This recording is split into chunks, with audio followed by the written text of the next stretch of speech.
Acheter un immeuble quand t'as la mise de fonds, c'est facile. Mais est-ce que ça veut dire que c'est un bon achat?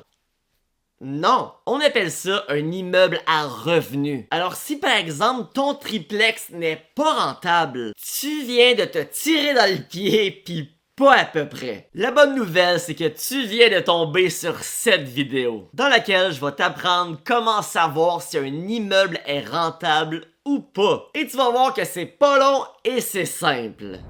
Moi c'est Michael Wolf et voici ma vidéo qui s'intitule « Comment calculer la rentabilité d'un immeuble à revenu au Québec ». Bon, la première étape, c'est la section des revenus de l'immeuble. Combien ta bâtisse te rapporte à chaque mois? Et dans cette section, fais comme si tu prévoyais louer l'immeuble au complet. Dans le sens que même si tu prévois habiter, comme moi ici j'habite mon duplex, prends pas ça en compte pour le moment. Bon, la section des revenus, c'est quoi exactement? C'est majoritairement les loyers. Ben oui. Mais parfois, il peut quand même avoir des petits à côté. Comme par exemple une buanderie ou des casiers que tu loues ou un stationnement que tu charges un montant par mois. Mais on va pas se mentir, en 2024, la buanderie, c'est plus rare. Ça fait que ben oui, les revenus, c'est souvent simplement les loyers. Ici dans la vidéo, on va prendre comme exemple un duplex, auquel tu loues un des côtés du duplex 900 $ et l'autre côté, on va dire 1200 $. Donc ici, tu as un revenu par mois de 2100 $. Et voilà, c'est la fin de cette première étape, c'est pas plus compliqué. Ça fait qu'on passe immédiatement à la deuxième, puis c'est là que ça se complique un peu. C'est l'étape des dépenses. Parce qu'il n'y a pas juste des revenus, hein? Ça, c'est l'étape la plus longue et la plus chiante. Mais la plus importante à bien faire. C'est là que tout va se jouer. Bon. C'est quoi toutes les dépenses que ton immeuble peut et va probablement avoir? Commençons d'abord par les taxes. Il y a combien de taxes ici? Il y en a deux, municipales et scolaires. Premièrement, les taxes municipales. Puis en passant, vu que j'habite dans un duplex, on va prendre les chiffres de mon duplex. Ben oui, pourquoi pas? Donc en 2024, mes taxes municipales m'ont coûté un gros 2700 $. Et deuxièmement, mes taxes scolaires, dites-moi que c'est plus bas, là. Ouh! 100 $. 100 $. Pas mal moins, pas mal moins. OK, on a payé les taxes. Tout est beau, là, hein? Ben oui, toi, tout est beau. Il a payé les taxes, je pense que c'est fini. Notre beau bâtiment, là, il faut bien l'assurer. Donc, les assurances du duplex, j'ai payé un gros 1500 $ en 2024. Est-ce que c'est tout? Malheureusement, non. À moins que tu prévois prendre une pelle l'hiver pour aller déneiger le parking de tes locataires, là, ben ça va te prendre un contrat de déneigement. Et on parle ici d'une dépense annuelle de 500 $ additionnels. Même principe pour la pelouse, bien que plus facile à faire que la neige l'hiver. Mais moi, j'ai un contrat pour la pelouse. Un beau 400 $ par année pour ne pas faire la tondeuse. Ouf, ça commence à faire. Là, les dépenses, hein, la section des revenus, c'était pas mal plus facile à faire, hein? Il manque quoi? L'hydro. Ben oui, toi.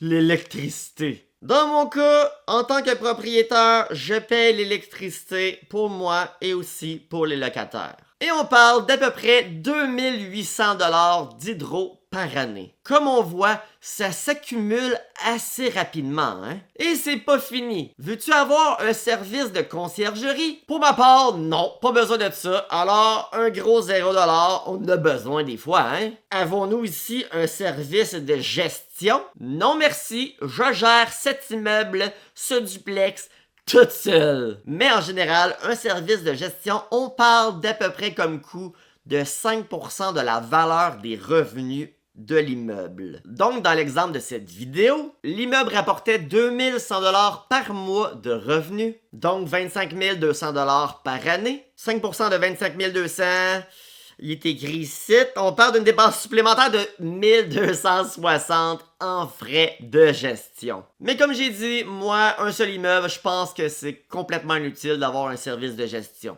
Bon, là, les dépenses, là, ça suffit, là. Ça doit être tout. Ben non. On semble oublier une grosse partie ici, hein? Non? Ton immeuble, tu l'as-tu payé cash? Ah, c'est vrai. L'hypothèque. Pour ma part, j'ai un taux d'intérêt extrêmement bas de 1,69%, mais puisqu'en 2024, les taux d'intérêt sont pas mal plus hauts, là, ben pour le biais de la vidéo, on va grossir mes paiements d'hypothèque. À disons 900$ par mois. Donc 10 800$ par année. T'as-tu des problèmes de fourmis? D'araignées? Un traitement de fourmis araignées, c'est à peu près 400$ par année. Mais pour ma part, j'en ai pas besoin. Bon, là, les dépenses, ça suffit, hein, là. Wow! C'est presque fini. Presque. Mais pas encore. Un immeuble, une maison, ça brise parfois. Il faut donc se préparer des dépenses pour prévoir les petites et les grosses réparations. On parle ici d'à peu près 30$ par unité par mois. Donc ici, 60$ x 12, un 720$ à chaque année en réparation. Pis tu sais ici, là, ça dépend toujours de ton immeuble. Si tu sais que la toiture est bientôt à refaire, la plomberie, c'est quand même à toi d'être à l'affût de tout ça, là. Donc ça peut être différent pour chaque immeuble. Et maintenant, la dernière, te le jure, la dernière dépense à prévoir, c'est ce qu'on appelle si t'as un poste vacant. C'est-à-dire un problème avec un locataire qui paye pas ou un locataire qui s'en va, t'es pas capable de louer l'appartement à quelqu'un d'autre, pis t'as 1 mois, 2 mois, voire même 3 mois que tu reçois pas le paiement pour ce loyer-là. Parce que si ça arrive, c'est une perte de revenus. Et une perte de revenus, c'est en soi une dépense. Règle générale, un peu comme le service de frais de gestion, on dit de prévoir à peu près 5% des revenus de l'immeuble. Donc dans cette situation, 1260$ par année. Bon là c'est vrai, c'est fini, tel jeu, calcule tout ça, regarde ça donne combien les dépenses. Parce que là je suis d'accord avec toi, c'est assez. Bon, il y en a combien de dépenses, là? Un gros 20 780$ par année. Ok, on est-tu prêt pour la 3e étape? Oui, mais juste avant, c'est le moment, s'il te plaît, like la vidéo avec ta souris. C'est un petit clic, ça prend 2 secondes. Je mets beaucoup de temps, beaucoup d'efforts.